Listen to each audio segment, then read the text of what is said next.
अजमीर ने यूनिवर्सिटी छोड़ दी थी और अपने वालिद की कंपनी में वो बिजनेस संभाल चुका था। उसे तो नियाब के हाल से भी नफरत होने लगी थी। वहां तो अपने वालिद के बिजनेस में मसरूफ हो चुका था, यहाँ नियाब भी अपनी ज़िंदगी को आगे बढ़ा चुकी थी। इन्हीं दिनों स्टडी कंप्लीट होने के बाद उसने कहा था कि अब वो एक अच्छी सी कंपनी में नौकरी करेगी और अपना लाइफ स्टाइल थोड़ा बहुत चेंज करेगी।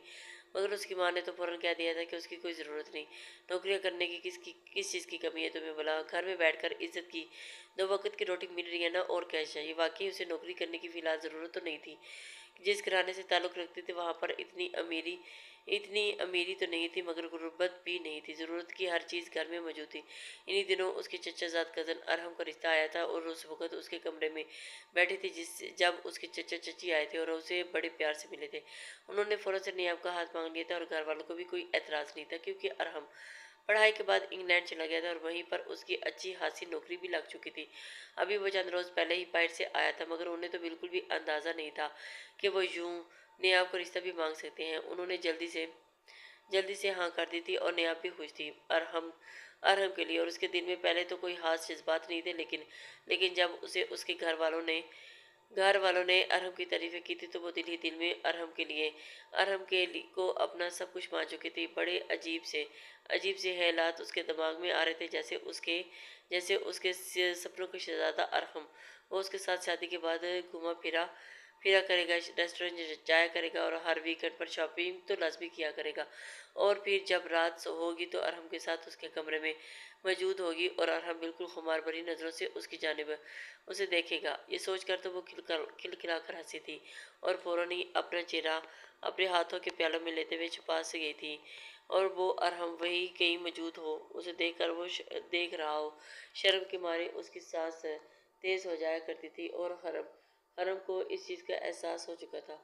पहली रात के लम्हात उसके ज़हन में गर्दिश करते रहते और न जाने अरहम उससे क्या कहेगा, उसे पसंद करेगा भी या नहीं, उसके हुस्न पर न जाने वो कैसी तारीफ करेगा। और फिर उसे पहली बार जब छुएगा तो ये सोच सोच कर तो नियाब के अंदर तक एक अजीब से एहसास से रोशनास हो रही थी। और उसने सोचा था कि शायद अरहम भी उसे पसंद करता और किसी न किसी तरह उससे बात करने की ज़रूरत कोशिश करेगा। काल पर तो लाजमी उसकी बात हुआ करेगी, लेकिन मंगनी की डेट तक फिक्स हो चुकी थी और अरहम की जानिब से कोई एक मैसेज तक नहीं आया था और ना ही उसने खुद को बात करने की कोशिश की थी। दोनों की चंद रोज़ बाद मंगनी हो गई थी और वो काफ़ी मुस्कुराई शर्माई थी, लेकिन उसे लगा था कि जैसे बाकी लड़कों की तरह अरहम भी उसे देखेगा तो वो मुस्कुराएगा, थोड़ी बहुत शरारत करेगा। मगर अरहम तो बिल्कुल संजीदा था। जब अंगूठी पहनाने की रस्म की गई तो वो उसके हाथ को इस कदर सख्ती से खींच कर उसे अपने करीब कर चुका था कि वो उसे अंगूठी पहना रहा था कि कोई एहसान कर रहा था। ये बात नियाब को तो थोड़ी अजीब सी लगी थी कि उसे दिल ही दिल में अरहम को पसंद करने लगी थी, मगर उसका ये रूखा सा रवैया उसे परेशान कर चुका था। मंगनी के कुछ रोज़ के बाद उसकी फैमिली में एक फंक्शन था जिसमें वो सभी शरीक हुए थे। नयाब ने बेइंतहा नफीस खूबसूरत सी मैक्सी पहनी थी और वाकई वो खूबसूरत लग रही थी। जब वो उस फंक्शन में पहुंची तो हर कोई उसी को देखकर उसकी तारीफ़ें कर रहा था, मगर जिसकी नज़रें वो उसे अपने वजूद पर महसूस करना चाहती थी वो उसे मुकम्मल तौर पर नज़रअंदाज कर चुका था। जैसे उसका होना ना होना अरहम के लिए कोई मानी ना रखता हो। बात उसे अंदर तक परेशान कर चुकी थी। ये तो सोच चुकी थी कि वो तन्हाई में अरहम से ज़रूर बात करेगी। आखिर बात क्या है, अरहम क्यों उससे यूं नज़रअंदाज कर रहा था। 2-3 बार तो वो खुद अरहम से पास की थी, मगर एक बार भी उसने घूर कर या यूं उसे नज़रअंदाज कर दिया था कि वो यहाँ पर मौजूद नहीं, जैसे वो कोई अछूत हो। बाकी सबके साथ वो हंस हंस कर बात कर रहा था, लेकिन आकर उन मेहमानों के पास भी नियाब अगर आकर खड़ी होती तो अरहम फ़ौरन वहाँ से हट जाता। ऐसे में मौका पाकर नियाब ने फ़ौरन अरहम से बात करने की कोशिश की थी कि क्या बात है, क्या मैं आपको पसंद नहीं हूँ, आप मेरे साथ इस रिश्ते के आगे नहीं बढ़ाना चाहते। तो अरहम ने बड़े सख्त लहजे में उसे जवाब दिया था कि बिल्कुल भी नहीं, ना मुझे तुम में दिलचस्पी है और ना ही तुम्हारे साथ इस रिश्ते को आगे बढ़ाने में। तो मैं किसी और को पसंद करता हूँ। मेरे माँ बाप ने ज़बरदस्ती तुम्हारे साथ मुझे बांध दिया है, तो तुम्हें देखना भी पसंद नहीं करता। आखिर तक नियाब ने इतना सख्त लहजा नहीं सुना था। उसकी आंखों में दो आंसू टूट कर गिर चुके थे। वो चाहकर भी अपने घर वालों को कुछ बता भी ना पाई थी। अगले ही रोज़ अचानक अरहम ने वापस इंग्लैंड जाने का फैसला कर लिया था, मगर घर वाले कहने लगे कि बिल्कुल भी नहीं, जब तक तुम रुखसी नहीं करते तब तक हम तुम्हें बाहर नहीं जाने देंगे। क्या पता कि तुम कब वापस आओ, हमारी बहू तो हमारे पास होगी। मजबूरन यही अरहम ने नयाब से निकाह भी कर लिया था और निकाह के अगले रोज ही वापस इंग्लैंड जा चुका था। नयाब के दिल में अजीब से वसवसे आज आ रहे थे। फिर ये सोच रही थी कि शायद हो सकता है कि ना के निकाह के बंधन में बंधने के बाद अरहम का रवैया ठीक हो जाए। ठीक एक हफ्ते के बाद अरहम की कॉल आई नियाब को कॉल आई थी, तो उसने धड़कते दिल के साथ कॉल उठाई थी। लहजे में प्यार ही प्यार था और उसे लग रहा था कि शायद अरहम उसे मिस कर रहा था, इसीलिए उसने उसे कॉल की थी। आगे अरहम ने गहरी सांस खारिज की करके उसे कहा कि देखो नियाब, मैं तुम्हारे साथ रिश्ते को आगे नहीं बढ़ाना चाहता। मैं किसी और को पसंद करता हूँ और उसी से शादी करूँगा, इसलिए बेहतर यही है कि तुम्हें तलाक देना चाहता हूँ, क्योंकि मेरी पसंदीदा मनचाही बीवी को ये बात गवारा नहीं कि मैं इसके अलावा भी किसी और को निकाह में रखूँ, और इसलिए मैं तुम्हें तलाक देता हूँ। वो 3 बार ये बात कह चुका था और फिर से कहने लगा कि मैं तुम्हें चंद रोज़ बाद ही डाइवोर्स पेपर मिल जाएंगे। वो उसकी बात सुनकर हैरान हो चुके थे। ये सुनकर नियाब को यूं थी कि जैसे काटो तो बदन से खून न निकले, आंखों से आंसू बह रहे थे। वो तो बगैर उससे के ही तलाक याफ्ता हो चुकी थी। इत्तेफाक से उस रोज़ वो घर थी और जब तलाक के पेपर आए थे, और फिर उन पेपर्स को देखने के बाद तो नियाब फुट फुट कर रो रही थी, और उसने बार बार अपनी माँ को बताया था और फिर धीरे धीरे पूरे खानदान में ये बात फैल गई थी कि अरहम ने नियाब को तलाक दे दी है। किसी ने भी अरहम से पूछने की कोशिश नहीं की थी कि आखिर उसने ऐसा क्यों किया, और कुछ ने तो नियाब पर उंगली उठा रहे थे कि यकीनन लड़की में कुछ खराबी होगी और उसको तलाक होगी है।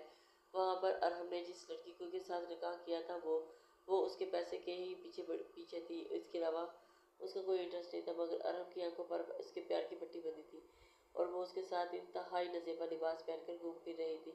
घर से बाहर जाती है नाइट पार्टीज, फिर खुल्लम खुल्ला मेल दोस्तों के साथ और उसके साथ उठना बैठना। मगर चूंकि वो दूसरी कंट्री में मौजूद थे, इसलिए अरहम के लिए ये सब कुछ नॉर्मल था। एक शाम जब वो घर आया तो उसे बाथरूम से बड़ी अजीब सी आवाज़ें आ रही थी, ऐसी आवाज़ें जो अक्सर उसकी बीवी तभी सरममी कहती कि वो दोनों एक दूसरे में खोए हुए थे। अजमीर को थोड़ा सा अजीब लगा था कि धीरे धीरे चलता हुआ कमरे की जानिब आ रहा था, जब टेबल पर पड़ा हुआ गुलदान उसके हाथ में लगने से गिर गया था और एकदम से कमरे से आवाज़ें आना बंद हो चुकी थी। उसने चट से दरवाज़ा खोलकर अंदर देखा तो वहाँ पर कोई भी मौजूद नहीं था, अलबत्ता कमरे में मौजूद खिड़की के पर्दे ज़रूर हिल रहे थे। अरहम की नज़रें बेसाख्ता उसकी तरफ गई थी, मगर सामने बाथ टावल में लिपटी हुई अपनी बीवी को देखकर तो उसकी नज़रें उसके वजूद पर मरकूज रह गई थी, और उसकी बीवी कहने लगी, अरहम, अरे तुम इतनी जल्दी घर आ गए। वो कहने लगे कि हाँ, मुझे कमरे से अजीब सी आवाज़ें आ रही थी। इससे पहले कि अरहम खिड़की की तरफ जाता, उसे फ़ौरन से अपने बाहों में पड़ चुकी थी और कहने लगी, हाँ जानते हो, मुझे नहाते हुए गाने का शौक बस गाना गा रही थी। अरहम चुप हो चुका था, मगर न जाने क्यों उसे अपनी इस बीवी से जेंट्स परफ्यूम की खुशबू आ रही थी, और उसकी बीवी का बेतरतीब सांसों से उसे कुछ समझने का इशारा दे रहा था।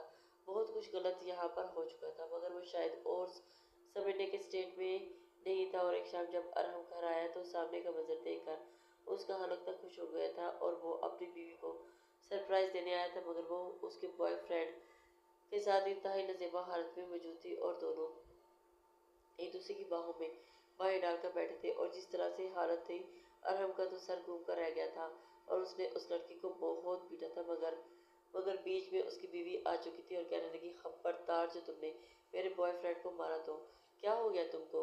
हम इंग्लैंड में रहते हैं, यहाँ पर ये सब कुछ ओपन है, और तुम्हें इसके साथ रात गुजारूं या जो कुछ भी करूं, तुम्हें भी आज़ादी है। बेशक तुम भी गर्लफ्रेंड के साथ जो कुछ मर्जी करो और उसके साथ जो मर्जी करके आओ, मुझे को मेरी मर्जी से जीने दो, मेरी लाइफ है। मगर अरहम बेगैरत नहीं है, उसने उस लड़की को तलाक दे दी थी और फिर बाद कमरे में रोने लगा था। उसे एहसास हो चुका था कि उसके साथ जो हुआ वो उसके लिए हुआ, और उसने नयाब को के साथ धोखा किया था। उस लड़की पर खानदान भर की कितनी कितनी उंगलियां उठी, और आज उस जैसी लड़की की खातिर मैंने सब कुछ कर रहा था। अगले रोज वापस पाकिस्तान आ चुका था और अपना सारा बिजनेस भी पाकिस्तान ट्रांसफर कर चुका था। बेटी की तलाक की खबर सुनते ही बाद में नयाब के वालिद की तबीयत कुछ ठीक नहीं रही थी और हर वक्त कमरे में ही बंद लदे रहते थे, और घर से बाहर निकलना उनके लिए मुहाल हो चुका था। और इसी बीच एक रात उन्हें दिल का दौरा पड़ा था और वो उस दुनिया से कुछ छोड़कर चले गए थे। ये सदमा उन सबके लिए काफ़ी भारी था, और धीरे धीरे دھیرے دھیرے گھر کے حالات بدلنے لگے تھے۔ اب گھر کا خرچ کسی نہ کسی کو تو چلانا تھا۔ نیاب اپنے چھوٹے بہن بھائیوں میں بزی تھی اور اس لیے اس نے جاب کرنے کا فیصلہ کیا تھا۔ جس کمپنی میں وہ جاب کے لیے آئی تھی وہاں کے باس اسے رکھ بھی لیا تھا، اور مگر اس بات سے انجان تھی کہ اس کمپنی کے باس کا بیٹا ازمیر ہی ہے۔ طلاق تو اس کی بیوی اس کی ہو ہی چکی تھی۔ بہرحال جیسے ہی ارحم کو احساس ہوا اس نے فوراً ہی نیاب سے ملاقات کی تھی۔ وہ اس سے ملنا بھی نہیں چاہتی تھی اور نہ ہی اس کی چچی اسے گھر میں داخل ہونے دینا چاہتی تھی، مگر وہ ان کے ساتھ آگے ہاتھ جوڑنے لگا اور آ کر نیاب سے معافی مانگنے لگا تھا۔ گھر والے اس بات سے انجان تھے کہ وہ یہاں کس مقصد کے لیے آیا تھا۔ وہ تو سمجھ رہے تھے کہ شاید معافی مانگنے کے لیے آیا ہے، مگر جب ارحم نے معافی مانگتے ہوئے کہا کہ میں تمہیں دوبارہ اپنانا چاہتا ہوں تو نیاب رونے لگی تھی، کہنے لگی کہ یہ سب اب ممکن نہیں ہے، تم مجھے طلاق دے چکی ہو۔ اور وہ کہنے لگا کہ نہیں، ابھی بھی ممکن ہو سکتا ہے، اگر تم حلالہ کر لو تو میرا ایک دوست ہے اور وہ تمہاری فیملی کو بھی جانتا ہے، یہ کام بہت ہی رازداری کے ساتھ ہوگا،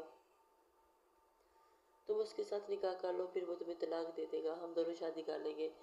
وہ اس کی بات سن کر حیران ہوئی تھی۔ نیاب کے لیے ایک بہت بڑا جھٹکا تھا، یہ سب کچھ کرنا اس کے لیے اتنا آسان تو نہیں تھا، مگر اس کے علاوہ وہ کچھ بھی نہیں کر سکتا تھا۔ حلالے کے نام پر اسے خوف آ رہا تھا، ارحم کی جگہ وہ کسی اور مرد کا ذکر آنا، اور پھر وہ یہ بھی سوچ رہی تھی کہ یہ سب کچھ اسے کرنا چاہیے بھی یا نہیں، مگر ارحم کی باتوں میں آ کر وہ حلالے کے لیے مان چکی تھی، اور چند روز کے بعد ہی ازمیر اپنے والد صاحب کے ساتھ نیاب کے والد کو مل چکا تھا، اور وہ ارحم تو اسے حلالے کے لیے کہہ چکا تھا، مگر جب اسے پتہ چلا کہ اس کا حلالہ نیاب کے ساتھ ہونا ہے تو وہ اپنا رستہ صاف ہوتا دیکھ کر دل ہی دل میں مسکرا گیا تھا۔ رشتہ پکا ہو چکا تھا، اور پھر وہ وقت بھی آ گیا جب نیاب کے ساتھ ازمیر کا نکاح کیا گیا تھا۔ نکاح کے وقت ازمیر کا نام سکندر لیا گیا تھا، اس لیے وہ پہچان نہ سکی۔ دلہن بن کر وہ اس شخص کے ساتھ اپنے گھر آ چکی تھی، لیکن وہ نہیں جانتی تھی۔ دلہن بنی گھونگھٹ لیے بیٹھی ہوئی تھی تو اس نے ابھی تک اس لڑکے کو دیکھنے کی کوشش بھی نہیں کی تھی کہ اس کی شادی کس کے ساتھ ہوئی ہے۔ آنے والے لمحات کا سوچ کر ہی اس کے پیٹ میں گرہیں پڑ رہی تھی کہ نہ جانے کیا ہوگا۔ تبھی دروازہ کھلا تھا، اور جب اس نے سر اٹھا کر دیکھا تو سامنے کا منظر اس کی جان نکالنے کے لیے مترادف تھا۔ ازمیر کو دیکھ کر تو کہنے لگی تھی کہ آپ یہاں کیا کر رہے ہیں؟ وہ ہلکا سا مسکرایا اور کہنے لگا کہ کیا مطلب، کیا کر رہا ہوں؟ جانے من شیروانی میں ملبوس ہوں، تمہارا دولہا ہوں۔ وہ جھٹ سے بستر سے اٹھی تھی اور کہنے لگی کہ نہیں، بالکل بھی نہیں، میری شادی ازمیر سے نہیں ہوئی، سکندر نام کے لڑکے سے ہوئی ہے، اور وہ اسے بتا رہی تھی۔ وہ چلتا ہوا اس کے قریب آیا تھا اور اس کے کان میں ہلکی سی سرگوشی کرتا ہوا جھول رہی بالی کو اپنی انگلی میں ہلا کر بولا تھا کہ ہاں، میں ہی تو ہوں ازمیر سکندر، اور اتنی پریشان کیوں ہو رہی ہو؟ تمہارے اس ذلیل قسم کے نہ ہونے والے شوہر نے مجھ سے ہی تو کہا تھا کہ میں تمہارے ساتھ نکاح کے لیے کر لوں، اور پھر تمہارے ساتھ کھٹا میٹھا سا وقت گزارنے کے بعد تمہیں چھوڑ دوں۔ وہ ہنس رہا تھا اور نیاب کو لگا کہ جیسے اس کی جان نکلنے والی ہے۔ اسے سمجھ نہیں آ رہی تھی کہ آخر اس کے ساتھ کیا ہو رہا ہے، کہ کیا ہو گیا۔ وہ سانس روک کے ازمیر کے چہرے کی جانب دیکھے جا رہی تھی، اور ان ناموں کی غلط فہمیوں کی وجہ سے وہ آج زندگی کے کسی کٹہرے میں کھڑی تھی۔ اس کا دماغ گھما کر رکھ دیا گیا تھا، منہ ہی منہ میں اب بڑبڑا کر کہنے لگی کہ نہیں، میرا نکاح تو سکندر سے ہوا ہے، اور اسے یہاں پر کیا کر رہے ہو؟ آپ میرے شوہر نہیں ہو سکتے، میں کسی اور کی بیوی تھی، یہ سب کچھ کیا ہو رہا ہے؟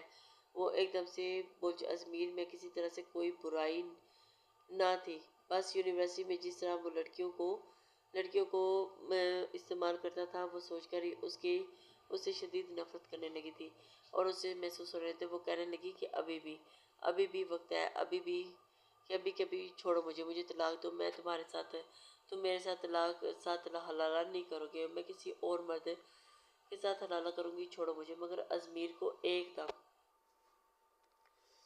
دم سے غصہ آ گیا اور کہنے لگا کیا مطلب ہے تمہارا؟ تم پاگل تو نہیں ہوگی؟ تمہارا دماغ خراب ہو گیا ہے؟ مجھ سے حلالہ نہیں کرو گی اور کسی اور سے کرو گی؟ دماغ ٹھیک ہے تمہارا ایک تھپڑ مار دوں گا اور نہ تمہاری ساری عقل ٹھکانے آ جائے گی۔ تم میری بیوی ہو اور اب تم میری ہو کر کیسے دھڑلے سے کہہ رہی ہو کہ مجھ سے طلاق، میرے ساتھ نہیں رہنا اور کسی اور کے ساتھ کرو گی، بے شرم عورت، شرم آنی چاہیے، بے شرم عورت۔ وہ اس کے منہ پر تھپڑ مارتے ہوئے رک چکا تھا۔ اب ہڑبڑی میں وہ یہ بھی بھول چکی تھی کہ وہ کیا کہہ رہی ہے، اسے خود بھی نہیں اندازہ تھا۔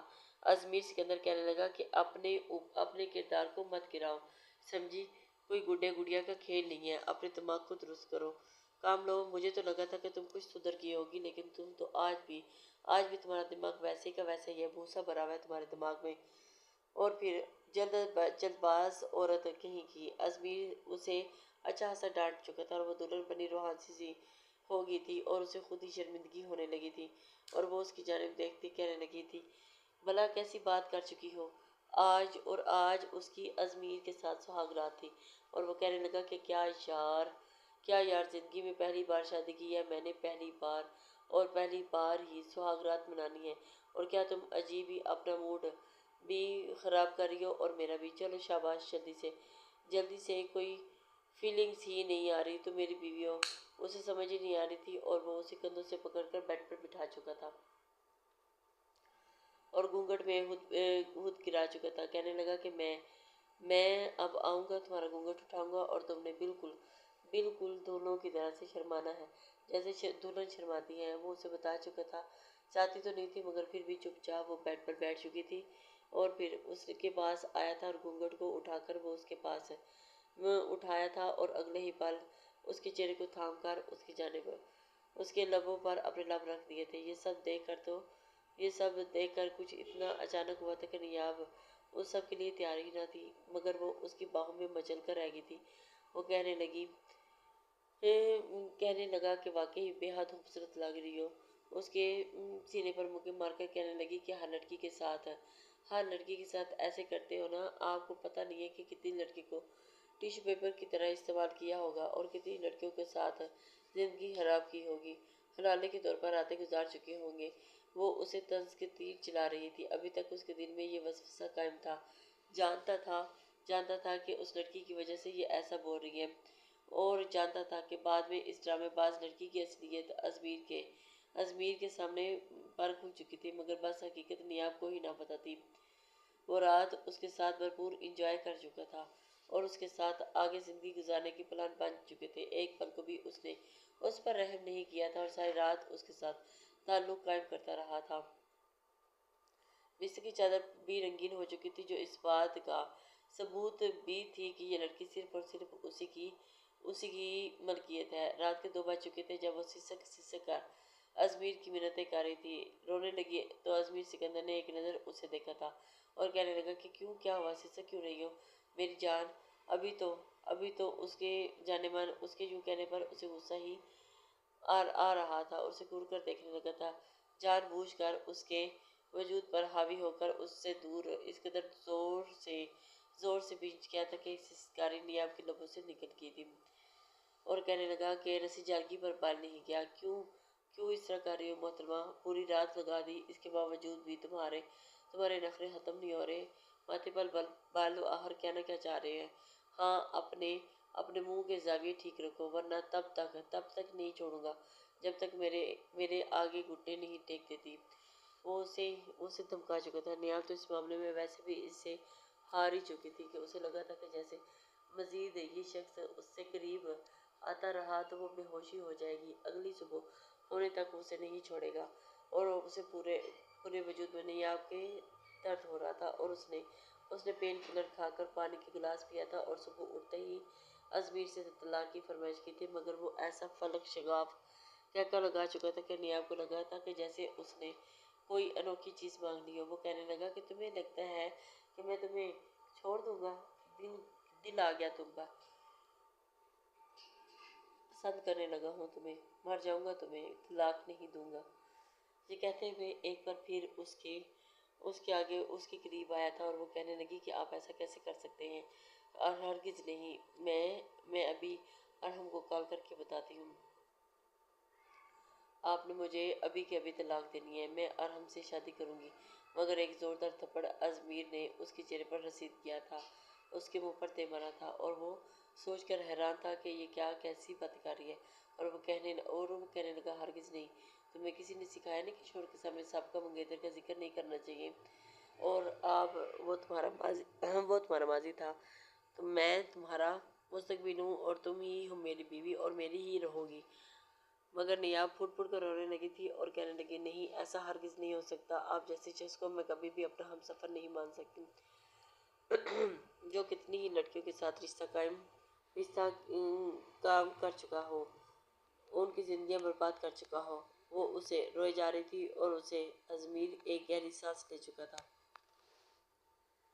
وہ اس کے پاس آیا اور اپنے کنٹ پٹی کھچائی اور پھر کہنے لگا، پاگل لڑکی، پتہ نہیں تم میرے بچے کو کیسے پال پوس کر بڑا کرو گی۔ دماغ تھا کہ کسی 5 سال کی بچی جتنا۔ کیا تم نے آج تک مجھے یونیورسٹی میں کسی لڑکی کے ساتھ بات کرتے ہوئے دیکھا؟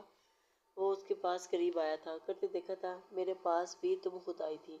میں تمہارے پاس نہیں گیا تھا نوٹس لینے کے لیے، میں تمہارے پیچھے نہیں آیا تھا۔ یونیورسٹی میں کتنی لڑکیاں تھیں جو میرے پیچھے آگے پیچھے گھومتی تھی اور میں نے کبھی کسی سے بات نہیں کی۔ میں نے صرف اور صرف تم سے بات کی تھی چونکہ میں تمہیں پسند کرنے لگا تھا، اور وہ لڑکی جو میرے سامنے رو رہی تھی وہ مجھ سے دوستی کرنا چاہتی تھی، اور عجیب برگر قسم کی لڑکی تھی، کہہ رہی تھی کہ مجھ سے دوستی کر لو، میں تمہاری گرل فرینڈ بننا چاہتی ہوں اور تم نہ ملے تو میں مر جاؤں گی، یہ کروں گی وہ کروں گی۔ مجھے ایسی لڑکیاں بالکل بھی پسند نہیں اور میں اسے انکار کر رہا تھا، اور کہیں نہ کہیں میری اور تمہاری دوستی کی وجہ سے میں نے اسے انکار کیا تھا۔ کئی لڑکیاں جلتی بھی تھی، یہی وجہ تھی کہ اس لڑکی نے اس چیز کا فائدہ اٹھایا اور تمہارے دماغ میں یہ فتوح ڈال دیا اور ہمارے بیچ میں پھوٹ ڈلوا دی۔ یہ سن کر نیاب کو واقعی یونیورسٹی کا وقت یاد آنے لگا تھا اور وہ شرمندہ سی ہو چکی تھی، اور وہ سوچ بھی نہیں سکتی تھی کہ اس نے اپنے ساتھ کتنی زیادتی کی۔ اس نے کیسے ازمیر سے اس طرح کی بات کر دی تھی۔ وہ کہنے لگی کہ میں نے کچھ یہاں پر کوئی دھندا نہیں کھول رکھا حلالہ کروانے کا، میں تمہیں اپنا بنانا چاہتا تھا، اور میں یہ بھی جانتا تھا کہ تم میرے آفس میں کام کر رہی ہو، مگر جب تمہاری فیملی بیک گراؤنڈ اور اس کی پوری ٹریجڈی کا پتہ چلا تو میں سوچ چکا تھا کہ اب تم سے ہی شادی کروں گا، چاہے کسی بھی طرح سے، کسی بھی قیمت پر۔ اتفاق سے تمہارا وہ ذلیل قسم کا سابق منگیتر میرا دوست تھا۔ وہ پوری کہانی اسے بتا چکا تھا اور نیاب تو سر پکڑ کر بیٹھ چکی تھی۔ بہرحال جو بھی تھا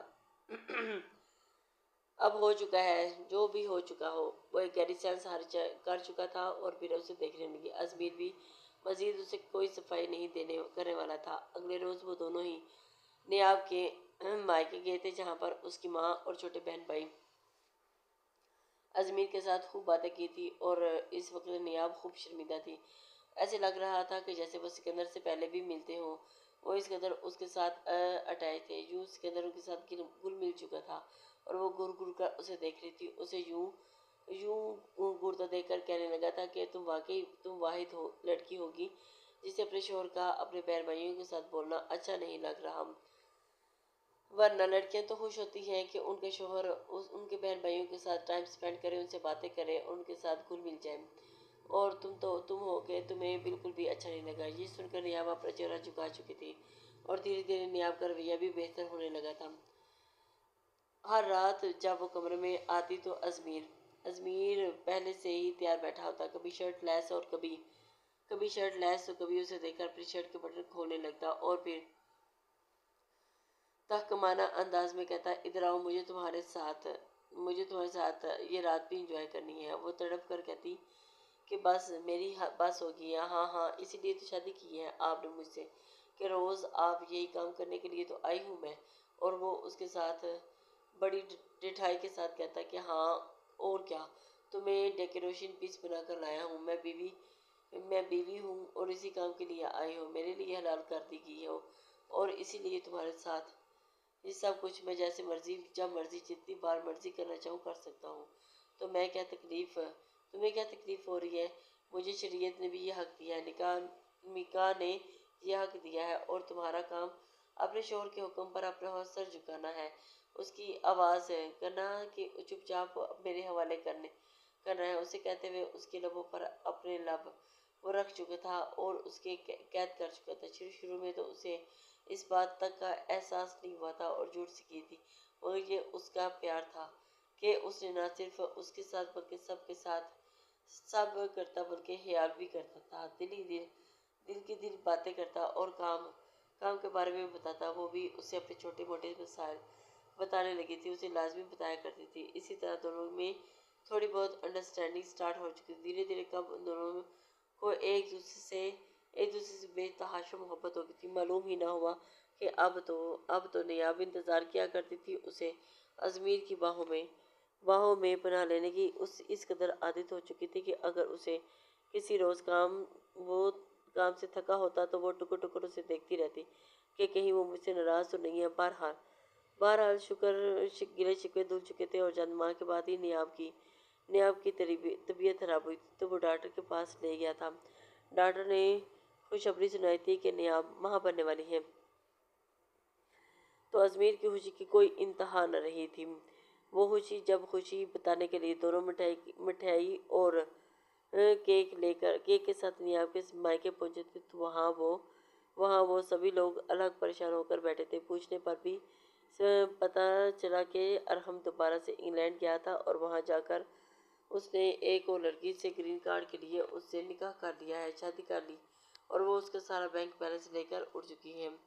ये सुनकर तो सारे इस वक्त परेशान हो चुके थे। वो लड़की किसी तरह भी स्मगलिंग मुलविस थी और उसे सारा इल्ज़ाम अरहम पर लगा दिया। खुद भी जेल में कैद है और सारा साथ भी अरहम पर भी केस चल रहा था। और ये सोच कर तो अरहम परेशान हो चुका था कि उसने ये क्या किया, न जाने अब क्या होगा और क्या नहीं।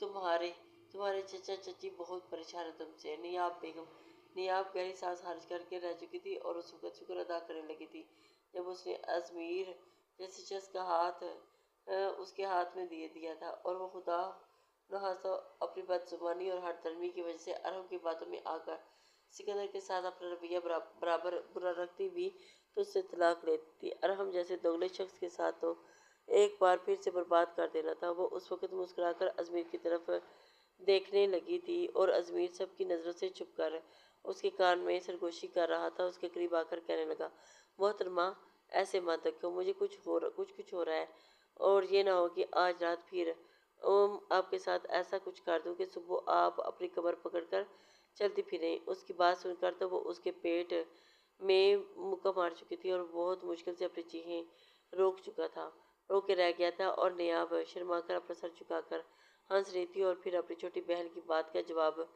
देने लगी थी। वो दबी दबी सरगोशी के से अंदाज में कहने लगा था कि मोहतरमा चलिए अब घर, आज रात तो आपकी है नहीं। सुस में जब बदला लूँगा ना तब आपके मुंह से एक हिचकी भी नहीं निकलनी। नियाब तो बिल्कुल ही सुर्ख चेहरा लिए बैठी थी। जब खाना वगैरह से फारग हो चुके थे होने के बाद दोनों सब से फारग होकर सीधा अपने कमरे में आए थे। अजमीर उसे अपनी बाहों में भर चुका था और मुकम्मल तौर पर उसे अपनी दस्तरस में लेने के बाद उसकी गर्दन पर अपना चेहरा रख दिया और फिर धीरे धीरे अपने लबों का लम्स उसकी गर्दन पर छोड़ने लगा था और कहने लगा, अब बताओ, मैं नहीं जानता कि मैं आज कितना खुश हूँ। शायद मेरी खुशी कभी अल्फाज में बयान ही ना हो सके। आज नियाब तुमने मुझे वो खुशी दी है कि मेरा बस से चले तो मैं पूरी दुनिया लाकर तुम्हारे कदमों में रख दूं। वो अपने दिल की बात बता रहा था। अपने होने वाले बच्चों के नाज नखरे उठाऊं, पता नहीं 9 महीने कैसे गुजरेंगे। मेरा तो बस नहीं चल रहा था कि बस वक्त आए और मेरा बच्चा मेरी गोद में खेलने लग जाए। सामने देखो, मेरी पहली औलाद बेटी ही चाहिए, बिल्कुल तुम जैसी क्यूट, और तुम मुझे बेटी दोगी ना। वो बड़े लाड से बोल रहा था। नहीं, आप तो शायद उसका ये रवैया पहली बार ही देख रही थी। दोनों हाथों में उसके चेहरा थाम कर कहने लगी कि अरे अरे अरे, सब्र कीजिए, अभी तो बहुत बहुत वक्त बड़ा है। अगर अभी बेटी चाहते हैं तो देखिएगा, हमें पहली औलाद बेटी ही होगी। और उसके माथे पर लब रख चुका था और धीरे धीरे उसके लबों पर अपना लम्स छोड़ने लगा था। दोनों ही एक दूसरे में खोते हुए चले गए थे, चल रहे थे और बड़े एहतियात से उसे बाहों में समेटते हुए भर कर बिस्तर पर लाया था और फिर एहतियात से उस पर झुकता चला गया था। और दोनों ही अपनी दोनों हदूद तजावज़ कर रहे थे। अजमीर का हाथ नियाब के वजूद पर जगह जगह अपना लग छोड़ता जा रहा था। नियाब को जब लगा कि हदूद क्रॉस हो गया और अगर इससे ज़्यादा आगे बढ़े तो सब कुछ हो सकता हो सकता है। उसने अजमेर का हाथ पकड़ लिया और सुर्ख आंखों में सरसारी लिए वो उसे देखने लगा। क्या हुआ, क्या हो गया? वो कहने लगी कि please, I am pregnant. Doctor ने कहा था कि अब कोई याद नहीं। डॉक्टर की अब कोई याद नहीं। ये सुनकर तस्वीर का चेहरा थोड़ा उतरने लगा था। वह क्या मतलब, मुझे तो तुमसे दूर रहना होगा, लेकिन कब तक? शरारत से नियाब उठकर चलेगी और पल्लू उठाकर जानिब उसकी जानिब उछाल कर कहने लगा, जब तक ये बच्चा इस दुनिया में नहीं आ जाता तब तक। सुनकर तो अजमेर की आंखें जैसे बाहर को आने लगी थी। फॉर गॉड सेक नियाब, मैं तो तुम्हारे बगैर एक पल नहीं रह सकता, लेकिन चलो, तुम्हारे और अपनी औलाद के लिए मुझे ये सारा सब्र का घोर बर्दाश्त करना पड़ेगा, मगर किस तो कर ही सकता हूँ ना। ये कहकर वो सब फिर अपनी गवाहों में भर चुका था और यूं ही खटी मीठी बातों के साथ ही रात रात आगे बढ़ने लगी थी, तो वो बिल्कुल उसे जान बनाकर हथेली पर लिए फिरता था। 9 महीने पलक झपकते ही गुजर गए थे और नियाब ने बेटी को जन्म दिया था। पूरे अस्पताल में खुशी थी। अजमेर ने मिठाई पिटवाई और पूरे खानदान वालों को भी दावत पर बुलाया था। नियाब शायद खुद को दुनिया की सबसे खुशनसीब बीवी समझ रही थी, क्योंकि उसे अजमेर जैसा इस कदर मोहब्बत करने वाला शौहर मिला था। और पुराना वक्त माजी का भूल चुकी थी और बस यही दुआ करती रही कि उसका प्यार करने वाला शौहर हमेशा हमेशा हमें यूं ही रहे, ज़िंदगी के हर मोड़ पर उसका साथ देता रहे और यूं ही उनकी ज़िंदगी गुजरती चली जाए। लिसनर्स, उम्मीद करती हूँ कि आपको ये नावल पसंद आया हो। अपने कमेंट्स, लाइक और शेयर ज़रूर कर दिया करें, इससे हमारी हौसला अफजाई होती है नेक्स्ट नावल तक के लिए। अल्लाह हाफिज़।